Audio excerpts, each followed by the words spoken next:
get into these debates about alpha male and or alpha. It's just like, bro, are you being a good person? You know what I'm saying? Like, you can be an alpha and be a terrible person. You know what I mean? You can be a feminine woman and be a terrible woman. You know, so being feminine and being masculine, it's not like who you are. It's just, you know, it's within you, but I don't believe it's who you are. So I would want the people, I guess, to not see me, but see themselves and asking themselves the question that I ask myself, right? What do I represent, right? And I know what I represent because I know what I do all the time. You know, it's easy for me. So what I want the world to see is somebody who's taking control of their time. That's actually what I want the world to see. Like, he taking control of his time, his energy, his space, his environment, and he's doing something with it. So obviously, that's it for sure. That's dope. I can tell you are what you wear. Yes, absolutely. You are what you wear. Yeah, you gotta be it. Talk a little bit about Kings and Queens United. So the originally I had came up with this. The idea really came from behind my wife, for real. You know, she been a good woman for me. She been riding with me.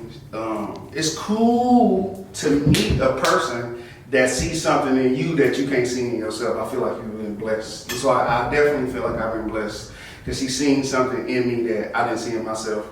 And she wasn't the only one. You know, there's been people that come before her, my uncles and aunts, my grandpa and granny, my own mother and father, my siblings. It's been a lot of people. But, you know, her, she's going through this journey with me and changing. So initially the name came from, I believe that I became a king when I met my queen, so that's why it's called Queens and Kings United, because I feel like when I met her, that's when I became the king. The united part for me came from, first it was just Queens and Kings. And so, you know, obviously, it's me and my wife, but the Q actually stood for, in Queens and Kings, stood for Kiana, and then the K that's in the middle of it stood for Chris. For me personally, it stood for Kiana and Chris. To the world, it's Kings and Queens United because they're watching me unite something, bring something together, bring a business together, a dream, a vision. And so it has a lot of different meanings to it. And so that's what Queens and Kings United is. That's where it started from. And my idea was around it was to bring women and men together. The reason for it is just like every conversation is who better and who this and who that, and it's just like, man, I'd rather have conversations based on like what we need to do to be better for each other, right? And the best thing I can do for my wife is be to know me first, you know what I mean? And the best thing my wife can do for me is to know herself more, and then we become whole. We're whole together, meaning it's two full cups coming to the table and not a cup that's on 60 and a cup that's on 70 and the cup that's on 80 and all this other stuff. Everybody comes to the table full and knowing who they are. So that's what Queens and Kings is. The message around the world is to always bring families together. Always family building, community building. It's just not about me, you know what I mean? You know, it's a feeling that you get when you around people who look like you, that know how to behave themselves and know how to carry themselves. It gives you a sense of power, you know what I mean? And so it's always to unite us together, meaning that we don't have to be friends, right? Because you're not gonna be friends with everybody. You don't have to like everybody because you don't have to like everybody. But one thing I will do for everybody, especially in our community, people look like me, I'm gonna show you respect. You ain't gotta do nothing for it. You ain't gotta pay me for it. You ain't gotta have on the best clothes because I don't always. You know, so the clothes don't make you, right? How much money you got don't make you. What car you drive, who you with, where you travel to, it's how you treat God's children, right? And so I believe I'm a child of God, so I see everybody else that way. And it don't, and really, it don't matter what you look like, but specifically in our neighborhoods, because I'm in our neighborhoods, I'm around our kids, is how we treat each other. So Queens and Kings is about how we treat each other. Dope. So What do you believe your purpose is? What is the purpose for Queens and Kings United? Like, what do you want the world to, like, what type of impact do you want to have on the world? And why should the world listen to Daquan Powell? That's a good question. I don't recommend nobody to listen. I recommend absolutely not one person to listen. I have no recommendations. I'm not doing this because I want to be in front of a camera. Trust me. If I can do this and be in the back cave somewhere, I would do it. You know what I'm saying? So I'm not encouraging nobody to listen to it. If it fits you, it fits you. If it don't, it don't. I'm cool with that. I'm not looking for everybody to like it. I'm not looking for everybody to agree with me. I'm not looking for validation. I'm not looking for affirmation. I'm not looking for nothing. You know what I mean? I'm not looking for a fan committee. I'm not looking for a whole bunch of followers. I'm only talking to those who understand. And if you understand where I'm coming from, then that's what I'm talking to. So that's that. Can you repeat that first question for me? Yeah, so the impact, like the purpose. Oh, the impact, correct. Mm-hmm. Oh, it's always to bring up the next version of me, right? I mean, I don't want to be the best, right? I want to do my best, though. And in doing my best, if I become the best, salute. You know, that's good, right? But that's not the purpose of this. The purpose is to establish like better communities for our kids, man. What? We got kids killing kids, bro. And it's happening so much that we don't even flinch to it. You feel me? It's like we love death. You feel me? We celebrate it. We don't celebrate living life and going to the next level. It's just like, man, our young boys is getting ate up by the streets. You feel me? And they not my kids. I don't know, but I feel affected. You know, it affects me to know that our young men haven't established a language where they can communicate with each other to where we want to end your life. You know, when you take somebody's life, you kill everything inside of them. Anything they were supposed to bring forth to the world, you kill it. That means they could have had the next child that cures cancer. They didn't read it. They didn't write the book that was supposed to, you know? And it's just like, hold on here. Life can't just be about, you know, having cars and getting girls and, you know, shoes and clothes and girls just wanting men to pay for dinner and men just wanting girls to do what they, I mean, life got to be more than that. You know what I'm saying? And so it's always to inspire the next generation. My ultimate goal, though, is to open up a school. And to create a school environment around your purpose instead of just sending you to a class. Go learn this and go learn that. It's just like, is there purpose in it though? You know what I mean? And so we got to tap into our kid purposes, man. If we got so many talented kids at our school, and no offense to their parents, because you know what you know and you don't know what you don't know. And it's really that simple, right? But we have to first educate ourselves so we can educate our children better. So it's like, we gotta focus the attention, for me, on yourself for a second. You know, are you bringing forth what you need to be for yourself so you feel good about yourself, right? And then you can empower and inspire and help other people. Right now, I'm so locked in on me because I can't help nobody if I ain't helping me, right? So it's just like, I want to help the next generation be better. So we just, it feel like the only thing we know each other is for killing each other, for hurting each other, for taking advantage of each other. And it's just like, man, we got to start seeing ourselves differently. But I know in order for that to happen, you must see yourself differently. So everything I do is to always get you to think about how you see yourself, not necessarily to judge you or for you to hate yourself.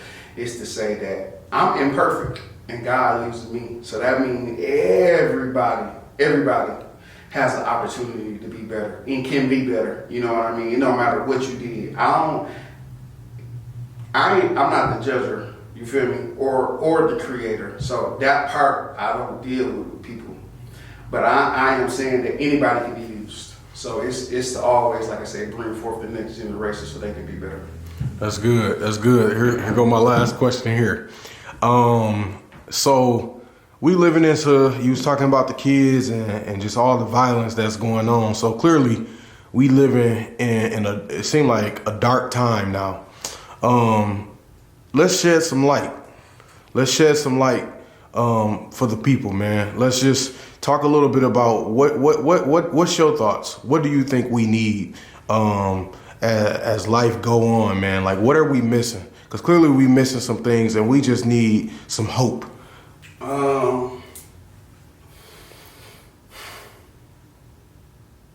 You know, I really think people, and I'm talking about myself, you know, just giving you a journey of where I started from, you know. I got 11 brothers and sisters. I'm the second oldest, and, you know, I remember us growing up in our neighborhoods. We ain't had nothing. Lights cut off, water cut off, roaches, rats. You know, mom on WIC, you know, getting food stamps back before they made the bridge card. You know, dad, you know, doing his thing, and you know, we basically having to fend for ourselves. Not because we had bad parents, but because they were occupied with other things, right? Mom had to go to work, dad was doing what he was doing, so it's not pointing any fingers at anybody, it's just the hard truth that a lot of our kids are raising themselves, right? That's just the hard truth, not because they got bad parents, none of those things, right? And this is me reducing everybody to that we inherit some things, right, from your parents. So you are as rich or poor as the family you grow into. Whoever you're born into, that's what you know, that's what you have to work with, right? So this is me just saying that we all come from humble beginnings at somewhere in our family, whether you got the bag right now, somewhere in your lineage, you come from nothing. So we all come from nothing, right? And so I feel like it's very important to know your source. And when you ask me what I need, what we need, right? And I only can speak from a place of what I have to do, right? And when I think about what I'm doing, I'm trying to do something for the environment, right? I'm not trying to do nothing so my house can be better, my car can be nicer or anything. This is for the environment that we're in, right? And I feel like the only way to know what you need to do is to know the source, right? But how do you know the source? How do you get to know the source if you don't know the source? You know, all these questions start arising. How do you help people that know they don't need help? You know, I don't have the answer. You know, I don't know what needs to be done, right? Because this is a pie, right? It's a lot of different ingredients that go into this pie. You got milk, you got eggs, you gotta have the right stove, you gotta have the right temperature, you gotta have the right instruments, the tools. So it's a lot to this equation to say what we need. You know what I mean? But I can't tell you the part I'm supposed to play, right? The part I'm supposed to play is developing myself. I'm not really, my thoughts wasn't to like, let me go save the world. That's a big task, right? I don't know, right? But the environment I'm in, meaning that everybody who meets me is gonna get one thing, right? They gonna get a gentleman, they gonna get a respectful man. They're not gonna get a perfect man though.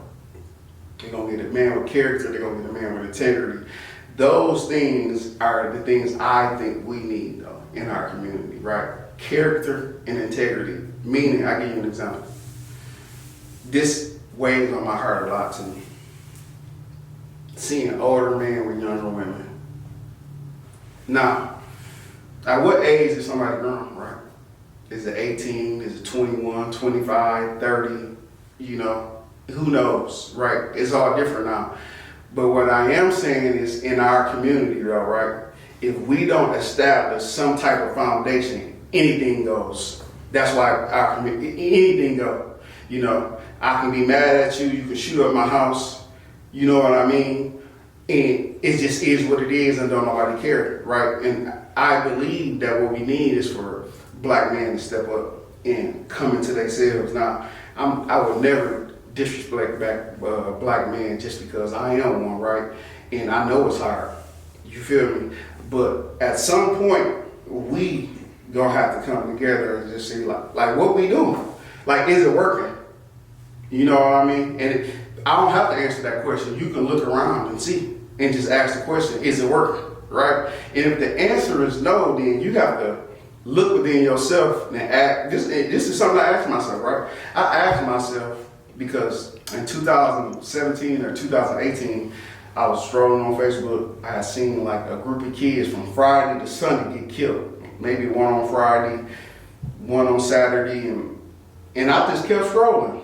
And something in me like, why you don't care? And I'm like, man, this is happening every day. And then I heard another voice say, do something about it. And I'm like, what can I do about it? You feel me? I'm like everybody else. Like, there ain't nothing I can do about all the killing going on in our community, all the kids that can't read, all the parents that's lacking in knowledge and information and feeding it to our kids behind 3 and 4 grades. They cussing, they don't care, they don't have a sense of purpose, a sense of identity, a sense of belonging, a sense of family. You talking, it's a whole bunch of stuff that we need. So, develop yourself. Let me become the change I want to see, right? Very first thing I'm gonna work on is being faithful, right? Not to a person, and I love my wife, right? I couldn't be faithful to her if I ain't faithful to me. You feel me? So I'm like, let me do all this stuff for me, because I feel like in our community, we are used to giving, right? We want to be there for people. You want to be there for your mom, your dad, your brothers, sisters, your friends. And a lot of us, we not there for ourselves, right? You don't do the stuff in your heart that you know you should be doing for you, right? And so you couldn't give me your best. Truly, you couldn't. Or at least this is how I see it. You know what I mean? And my thoughts can be jaded. You know what I mean? But for Quan, though, I only can be the best version of Quan for my wife is the version I am, or to the degree that I'm the best for myself. You know what I mean? So I feel like what our community needs is for everybody just to really just take a chill for a minute. You know what I mean? Ask yourself, why are you doing what you're doing, and how is it affecting the environment? Because when it's all said and done, we all gonna be dead one day, right? And the only thing you will have left when you leave this world is a legacy. What you brought forth or what you tore down. It's a lot of men that build up a lot of good things and tore them down too. You know what I mean? And it's a lot of people that stay down. It's a lot of people that make it and go on about their business and don't care as long as their family good. And I'm not saying that's wrong or right, but what I am saying is that we don't have time. It's like, how you want to live this life? You know what I mean? How do you want to live? God imparted in everybody a dream, right? And I believe that dream talks to you, because my dream talks to me. It wakes me up. It has me doing some different things. So I think, we need to bring back the words like imagination, in our kids. Our kids don't imagine things no more.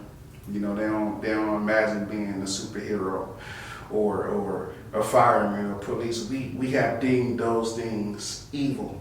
It's like everything that we could become that's good, we think because it's not hard or it's not a killer or it's not taken away that it's somehow soft, right? And I'm here to combat that with, no, become yourself, right? And stand toe to toe with whoever in front of you, right? Period. You right? So go after your dreams, fight for them, die for them. I found something out, I die for this, right? But I also live for it too. You know what I'm saying? So I feel like kids need to use their imagination, their dreams. You just don't hear it no more. You ask a kid what they want to be now, and they don't know. Why? You ask their parents what they wanted to be, they ain't know. You ask their parents what they wanted to be, they ain't know. So we need to take the time, I feel, to just kind of sit back in our own places, pencil and paper. That's something more I've been doing. I remember, I'll be done in a minute. It was a point in time in my life where it was really tough for me, because I quit working at GM, and my wife, she like, go ahead and do what you gonna do. So, I quit my job, and it got pretty rough for me, right? And so I was listening to Dr. Miles Monroe, and he said if it can't meet a need, turn it into a seed. And so I had the money to do something. I forget what it was, and so I had seen that Dr. Eric Thomas had a program called like Breathe University, and so that saying was in my head, like if it can't meet a need, turn it into a seed. So I'm like, cool. So his program was like $100 a month, or that's at least that's what I was paying. I think it's different forms of it. Anyway, I get into the program, boom, it's $100. Now I don't got the money to spend, but I'm thinking what I got can't fix my problems neither. So if I spend this $100 on this program, hey, it ain't gonna hurt nothing, right? So I invested $100, right? That's how I have to look at it. I invested $100 in my mind, right, a way of thinking. Get into the program, excellent program, excellent, excellent, excellent. Going through it, reading through it, did it for about a year, right? And after that year came, I was still struggling, right? I called one of my cousins, right? And a real good cousin of mine, told him some of my problems, right? You know what he tell me? I've been waiting on you to call me. I've been waiting to help you, right? He's seeing me what I needed, right? And I just thought in my head, man, what if I wouldn't have made that investment? You feel me? In my mind, you know what I'm saying? And not to say that one thing is tied to another, but I do believe you reap what you sow. You know what I'm saying? So I said all that just to say, like, invest in yourself. You know what I mean? Whatever you think you want to do, do it. Whatever you believe that you can achieve, go after it, right? And you're going to lose some people. I don't talk to everybody I used to talk to, but it's cool. It ain't a problem, you know what I mean? But I believe when you set your course on something, you focus on it, you're going to lose people. And that's part of it. And I feel like people don't change for that reason. They be afraid of what other people are going to say. They're going to be afraid what they're going to think about them. What he going to think about me, what she going to think about me. They know this about me because you share things with people, right? And so it's just like you be scared of your own past, right? But no weapon formed against me shall prosper, right? So it's going to come. It just come with it, though. You know what I mean? I don't feel like you can separate the two. But I feel like we need to invest in ourselves, right? Stop investing in other people and in other things, right? And other people don't mean other different races. It literally means like the people who you have relationships with, right? I know people now, they show up for everybody else, but won't show up for themselves, right? And so I feel like that's it's like an oxymoron, and it just don't make sense, right? So I would definitely tell everybody what we need in our communities for you to invest in yourself. That's good. That's good, sir. Thank you.